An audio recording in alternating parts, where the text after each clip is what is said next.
เบิร์ดกินข้าวจับกากหมูเข้าปากไปเลยตามด้วยข้าวเปล่าอีกหนึ่งคำเม็ดข้าวติดบนปีกไก่เต็มเลยไม่ต้องถามว่าของใครลูกกูเองมันกินไม่หมดแล้วมันก็มาใส่ที่เดิมต้องกินเดมันอีกนะคนเป็นพ่อเนาะไข่เป็ดต้ม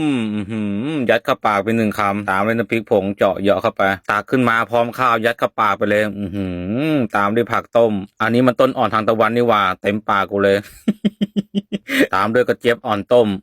ยัดเข้าปากไปเลยตามด้วยข้าวเปล่าอีกสักคำหนึ่งสุดยอดจริงๆเมนูง่ายๆหากินไม่ยากยิ่งกินน้ำพริกผงด้วยของโปรดของชอบเลยเจอคนทักเจอ FC บอกหลายคนแล้วโอ้โหพี่แม่งกินข้าวโคตรอร่อยเลยวะดูแม่งโคตรเพลิน ขอบคุณมากครับผม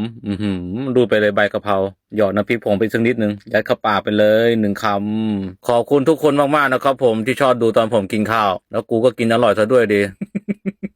ถ้าไม่อ้วนวันนี้ก็พูดนี้นะวะสุดยอดเบิร์ดเจียเล็กทำชั้นหนังสือวันนี้ว่างงานลูกค้ายกเลิกกันเป็นแถวเลยตั้งแต่น้ำมันไม่มีเติมแล้วจนมาน้ำมันแพงเบิร์ดตัดอลูซิงแผ่นเรียบปวดมือชิบหายเบิร์ดเจาะเหล็กเบิร์ดยิงดีเบ